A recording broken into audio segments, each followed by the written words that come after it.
Jadi, kamu memikirkan semua orang, tapi tidak memikirkanku. Lorenzo menatapnya dengan dingin. Kamu tidak membutuhkan perawatanku, Dewi berkata dengan kesal. Kalau kamu mau pulang, pulang saja sendiri. Dewi, wajah Lorenzo berubah suram. Apa maksud ucapanmu itu? Maksud apanya? Dewi tidak mau mengalah. Aku punya urusan sendiri. Aku bukan hewan peliharaan yang bisa kamu kurung dalam kandang begitu saja. Atas dasar apa kamu harus mengatur hidupku? Lorenzo tidak mengatakan sepatah kata pun, hanya menatapnya dingin. Ada rasa ketidaksenangan terpancar pada matanya. Pangeran Willy merasa sedikit canggung dan berusaha mengalihkan pembicaraan. Kalau begitu, Dewi, jagalah dirimu baik-baik. Lorenzo, apa kita bisa berbincang-bincang sebentar? Kalau ada sesuatu, bicarakan saja di sini. Lorenzo duduk di atas sofa, sikapnya seperti seorang pemilik rumah. Kita semua bukan orang asing lagi.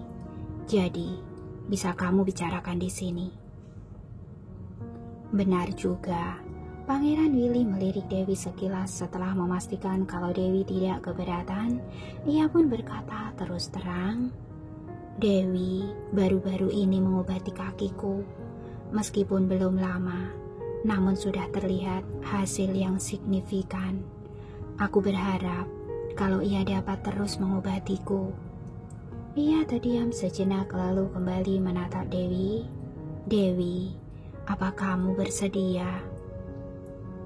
Tentu saja, aku sudah bilang kalau aku pasti akan menyembuhkan kakimu, Dewi berkata dengan penuh tanggung jawab. Aku tidak pernah mengerjakan sesuatu setengah-setengah. Ini adalah tanggung jawabku.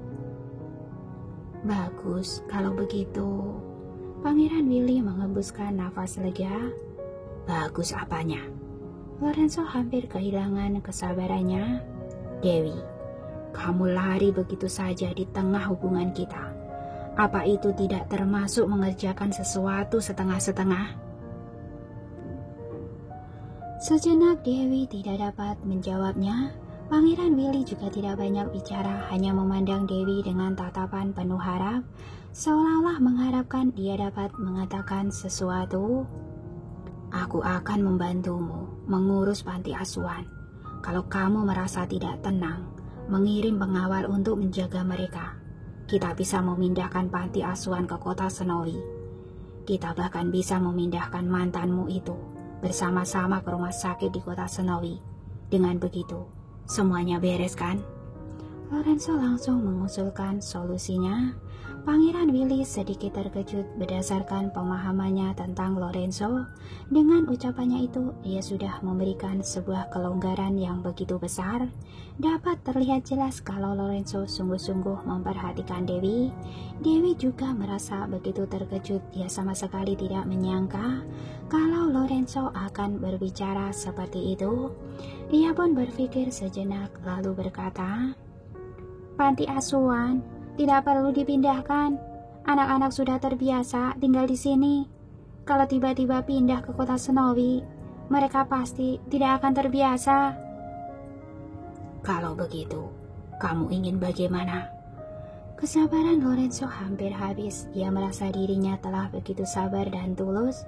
Namun kalau Dewi masih tidak menerimanya, itu pasti karena Willy. Pangeran Willy juga menatap Dewi menunggu jawabannya. "Setelah aku selesai mengurus semuanya ini, aku akan menyusulmu ke kota Snowy," kata Dewi setelah berpikir cukup lama. "Atau kalau kamu ada waktu senggang, kamu juga bisa datang menjengukku. Untuk sementara ini, kita jalani hubungan jarak jauh. Setelah seluruh permasalahan ini selesai, aku akan pergi menyusulmu." Mendengar ucapannya ini, tatapan Pangeran Willy berubah suram. Sebelumnya ia tergantung pada sebuah pengharapan bahwa mungkin karena dirinya, Dewi tidak ingin kembali ke kota Snowy bersama Lorenzo. Mungkin Dewi sudah tidak ingin melanjutkan hubungannya dengan Lorenzo lagi, namun sekarang ucapannya itu dengan jelas menunjukkan kalau ia masih ingin terus berhubungan dengan Lorenzo. Hanya karena tanggung jawab yang harus dipikulnya, membuatnya tidak dapat kembali saat ini. Menyelesaikan masalah. Kapan kamu bisa menyelesaikannya? Lorenzo sama sekali tidak menghargainya, melainkan masih begitu marah. Beri aku waktu pastinya. Dewi menatap kaki Willy lalu berkata, setelah kaki Willy sembuh, aku akan kembali. Kira-kira butuh 3 bulan lagi. Jadi, benar semua ini karena dia. Amarah Lorenzo pun meledak. Pada akhirnya, aku sama sekali tidak penting bagimu. Panti asuhan, mantanmu, dan Willy. Semuanya itu lebih penting dariku. Dewi tercengang ketika mendengar ucapannya itu. Sejenak tidak tahu bagaimana membantahnya. Pangeran Willy mendeham beberapa kali lalu berkata pelan, Lorenzo, masalah apapun itu sebaiknya kamu bicarakan baik-baik. Tidak baik marah-marah pada wanita. Aku sedang berbicara dengan wanitaku. Apa urusannya denganmu? Amuk Lorenzo. Keluar. Dibentak oleh Lorenzo seperti itu, ekspresi Pangeran Willy berubah sedikit malu. Namun ia tidak mengatakan sepatah kata pun. Ia melirik Dewi sekilas lalu memberi isyarat untuk meminta Robin mendorongnya pergi. Robin memberi hormat kepada Lorenzo lalu mendorong kursi roda Pangeran Willy keluar. Apa kamu sudah kehilangan akal sehatmu? Dewi membentak Lorenzo dengan penuh amarah. Kalau kamu mau marah, marah saja padaku. Kenapa kamu memarahi Willy? Memangnya kenapa? Hatimu sakit melihatku memarahinya? Lorenzo semakin marah. Apa kamu gila? Watak keras Dewi ikut muncul. Lorenzo menatapnya tajam lalu berbalik dan pergi dengan marah. Dewi menatap bayangan punggungnya dengan amarah yang meluap-luap. Keduanya sudah lama tidak bertemu. Dewi merasa begitu terharu dan tersentuh ketika Lorenzo datang tepat di saat ia menghadapi bahaya. Namun sekarang Lorenzo malah mengatur hidupnya seenaknya saja, kemudian kehilangan kesabarannya. Ia tidak tahu bagian mana otaknya yang bermasalah. Tok tok tok. Saat itu juga Kelly mengetuk pintu dan beranjak masuk. Nona Dewi, pasti sudah lapar ya. Aku sudah menyiapkan makan malam untukmu. Silakan dicoba. Semoga Nona menyukainya. Terima kasih. Dewi menatap Kelly dan merasa begitu akrab. Kenapa kamu ikut ke sini? Aku datang bersama Kak Jeff. Tuan mengirim Kak Jeff datang untuk mengatasi Denny. Ia berkata, kalau semuanya sudah teratasi, kita bisa membawa Nona kembali ke kota Snowy. Tuan khawatir Nona tidak terbiasa dengan orang-orang di sini. Jadi Tuan menyuruh kami untuk ikut datang dan menjaga Nona. Sambil meletakkan makan malam di atas meja, Kelly berkata, Nona Dewi, Tuan benar-benar begitu baik padamu. Orang seperti dirinya yang tidak pernah mempedulikan hal-hal kecil seperti itu, malah selalu memikirkannya segalanya untukmu. Yang terpenting ialah Tuan memiliki begitu banyak urusan penting yang harus ditangani, tapi ia tetap mengkhawatirkan Nona. Ia bahkan tidak dapat menahan diri, diam-diam terbang untuk mencari Nona. Pesawat pribadinya tiba setengah jam lebih cepat dari pesawat kami, sehingga Tuan dapat datang tepat waktu untuk menyelamatkanmu. Mendengar semua itu, Dewi pun terdiam. Lorenzo tidak pernah menyebutkan semua ini padanya, namun ia dapat melihat saat kaki tangan Dewi mengikutinya di bandara. Sony dan yang lainnya segera bergegas keluar untuk melawannya. Ini dengan jelas menunjukkan bahwa Sony beserta yang lainnya diam-diam melindunginya. Mereka sebelumnya mengatakan akan pergi meninggalkan tempat itu, tetapi sebenarnya berusaha memperdayakan semua orang dan memancing Denny beserta kaki tangannya keluar. Nona Dewi, biar aku papa, Nona duduk. Kelly membantu Dewi duduk lalu menyiapkan meja makan untuknya. Nona ingin makan yang mana dulu? Aku tidak ingin makan. Dewi tidak ada selera untuk makan. Aku ingin tidur sebentar. Kalau begitu, aku keluar dulu. Nona dapat memanggilku kapanpun Nona membutuhkan sesuatu. Aku akan berjaga di luar pintu. Kelly memberi hormat lalu bergegas keluar. Dewi pun berbaring di tempat tidur mengingat sebelumnya Lorenzo begitu peka dan lembut terhadapnya.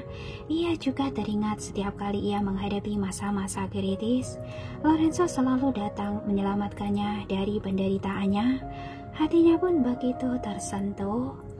Meskipun sikap Lorenzo begitu mengintimidasi dan suka memaksa, bahkan sering merasa dirinya yang paling benar sendiri, namun pada akhirnya semuanya itu dilakukan Lorenzo demi kebaikannya. Ia seharusnya berbicara baik-baik dengan Lorenzo, bukan malah langsung merasa jengkel dengannya. Setelah memikirkan semuanya itu, Dewi pun memanggil Kelly. "Tolong panggil Lorenzo ke sini." "Baik, aku akan langsung memanggil Tuan datang." Setelah lebih dari 1 jam kemudian, Lorenzo pun berjalan dengan santai masuk ke dalam, lalu bertanya dengan dingin, "Ada apa?" "Aku ingin bicara denganmu," Dewi berkata dengan lembut. "Duduklah di sini." Melihat sikap Dewi yang lembut, ekspresinya sedikit membaik, namun ia masih bersikap dingin. "Bicara apa?" "Aku tidak ikut bersamamu kembali ke kota Snowy, bukan karena orang lain, tapi karena sebuah tanggung jawab." Dewi menjelaskan, "Panti asuhan adalah tanggung jawabku, sama halnya seperti Brandon dan Willy. Aku tidak bisa meninggalkan mereka begitu saja pada saat seperti ini dan pergi untuk berpacaran. Ini bukan tingkah laku orang yang bertanggung jawab."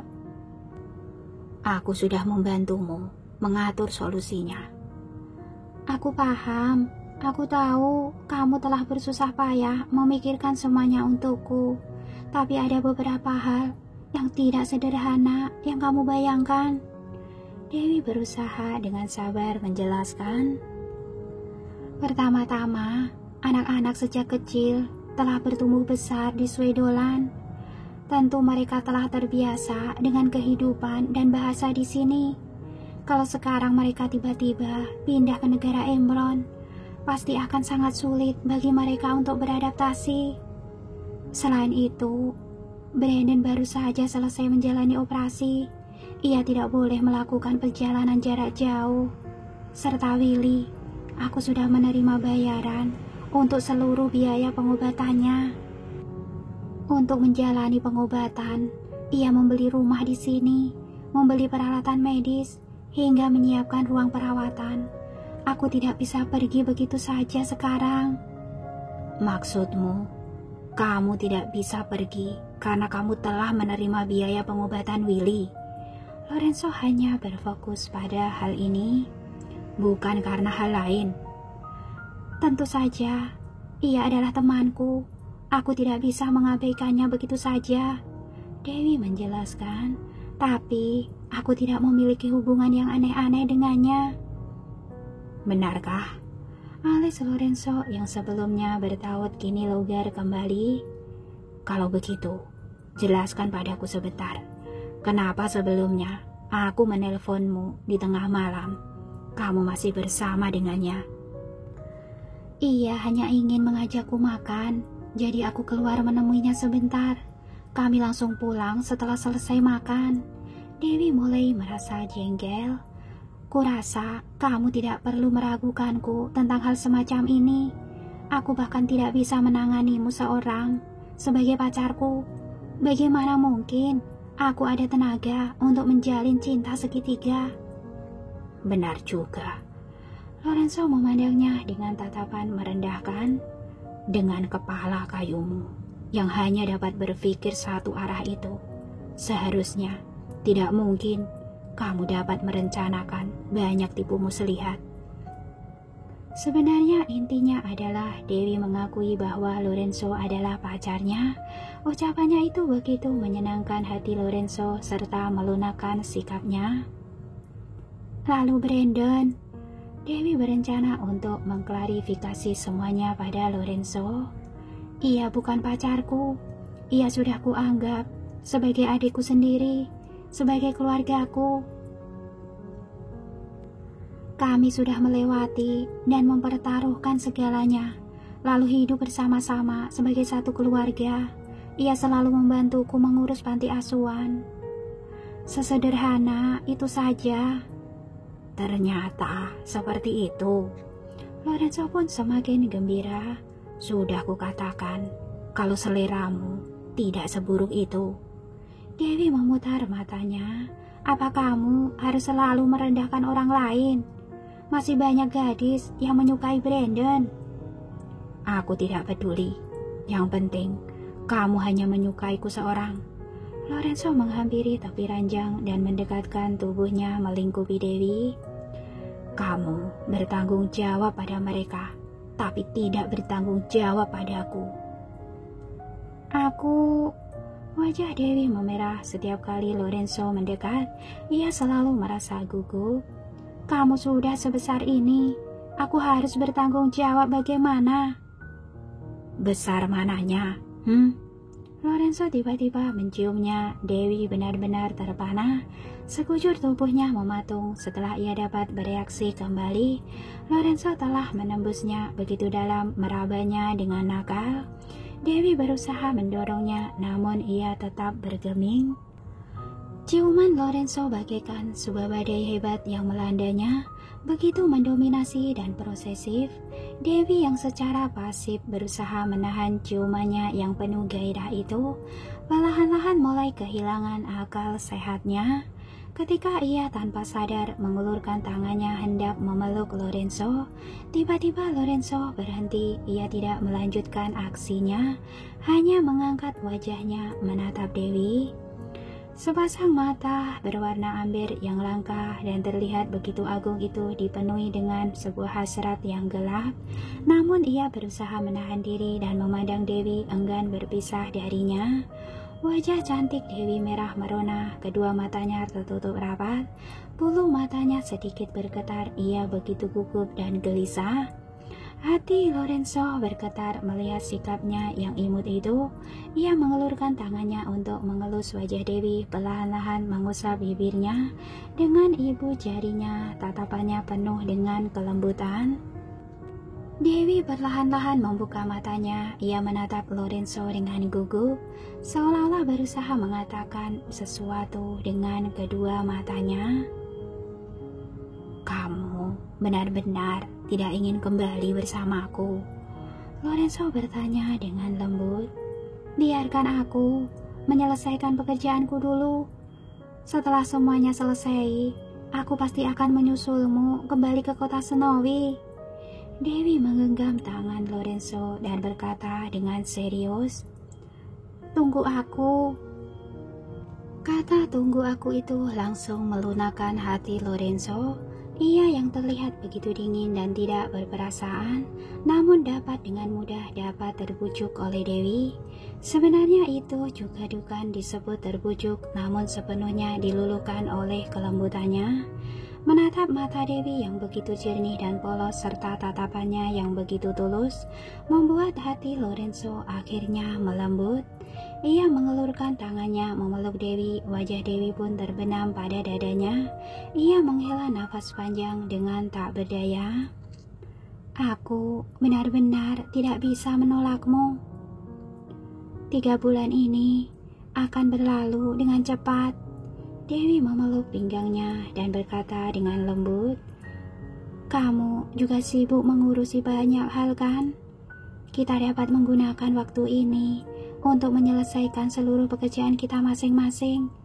Setelah semuanya selesai, kita dapat menghabiskan waktu bersama-sama tanpa gangguan apapun." Baiklah, Lorenzo tidak berkata lebih banyak lagi. Tapi kamu harus ingat kalau kamu adalah milikku. Jangan khawatir, Dewi tidak tahu harus tertawa atau menangis. Kamu sudah cukup bagiku. Aku tidak berpikiran ingin menjalani hubungan dengan orang lain. Begitu, sudah tepat. Lorenzo mencubit pipi Dewi. Seandainya ada orang yang ingin mendekatimu, kamu harus menjaga jarak dengannya. Paham? Seandainya seorang raja berusaha mendekatiku pun, aku tidak akan menanggapinya. Pacarku adalah Lorenzo. Siapa yang dapat sebanding dengannya? Dewi memiringkan kepalanya dengan ekspresi puas terpampang pada wajahnya. Hehehe. Lorenzo tidak dapat menahan tawanya. Ia mencubit wajah kecil Dewi dengan tatapan penuh kasih sayang. Aku masih punya banyak waktu, 2 jam lagi sebelum pergi ke bandara. Beristirahatlah denganku sebentar. Iya. Dewi bergeser ke samping dan menyisakan setengah tempat tidur untuk Lorenzo. Lorenzo melepaskan mantelnya dan berbaring di samping Dewi. Ia mengelurkan tangannya dan memeluk Dewi dengan lembut mengecup keningnya. Dewi berbaring di sampingnya seperti seekor anak kucing yang patuh dalam pelukannya. Keduanya saling berpelukan, kepala mereka saling bersentuhan, dengan sedih saling menempel satu sama lain. Ada kasih yang melingkupi ruangan itu, membuat suasana terasa tentram dan bahagia. Di luar ruangan, Jasper menempelkan telinganya cukup lama ke pintu. Setelah memastikan tidak ada keributan serta tidak ada suara barang yang dilempar, akhirnya dia dapat menghembuskan nafas lega. Apa mereka sudah baikan? Bisik Jeff. Sepertinya begitu. Jasper menghela nafas. Sungguh tidak mudah bagi kedua orang ini untuk berpacaran hingga membuat kita kelelahan seperti ini. Ternyata memang caramu yang paling mempan. Kelly diam-diam tertawa. Setiap kali kamu selalu mengajariku untuk berkata seperti itu pada Nona Dewi. Ternyata benar-benar berhasil. Untuk selanjutnya, kamu bisa lebih pintar lagi. Jadi tanpa perlu aku ajari, kamu bisa belajar berbicara sendiri. Jasper memperingatkannya. Paham. Paham, paham. Kelly berkali-kali menganggukkan kepalanya. Saat itu juga ponsel Jasper tiba-tiba bergetar ketika melihat layar ponselnya. Ia bergegas pergi sambil menjawab, "Halo, Pak Presiden." Beberapa menit kemudian ia kembali sambil memegangi ponselnya, lalu mengenyitkan alisnya dan bertanya pada Jeff, "Pak Presiden mendesak Tuan untuk kembali. Kita mungkin harus terbang lebih awal." "Semuanya telah disiapkan, bahkan di bandara sana juga telah siap untuk berangkat." Jeff berkata pelan. "Kamu sendiri yang pergi beritahu Tuan. Semua hal yang sulit selalu kamu lemparkan padaku." Jasper sama sekali tak berdaya, namun ia tetap menguatkan diri untuk mengetuk pintu dan memanggil dengan hati-hati, "Tuan." Tidak ada jawaban apapun dari dalam kamar. Jasper pun ragu-ragu apa harus memanggilnya sekali lagi, namun Lorenzo akhirnya menjawab, "Mundur." "Baik." Jasper bergegas menutup mulutnya lalu mundur ke belakang. Lorenzo melihat ponselnya yang terus bergetar di atas meja, menyadari kalau presiden sedang mengejarnya. Ia kembali menatap Dewi yang baru saja tertidur di pelukannya, lalu mengecup keningnya, enggan berpisah dengannya. Ia pun bangkit dengan hati-hati, memakai bajunya, lalu mengambil ponselnya dan beranjak pergi. Ketika ia berada tepat di belakang pintu, ia kembali menoleh menatap Dewi dengan hati yang berat, namun ia tetap tegar dan melangkah keluar lalu menutup pintu itu. "Tuan." Jasper dan Jeff segera datang menyambutnya. "Jeff, tetap di sini. Setelah semua urusan di sini selesai, kamu baru kembali pulang," perintah Lorenzo. "Baik." Jeff menganggukkan kepalanya. "Lalu kamu," Lorenzo menunjuk Kelly, "jaga Dewi 24 jam. Paham, Tuan?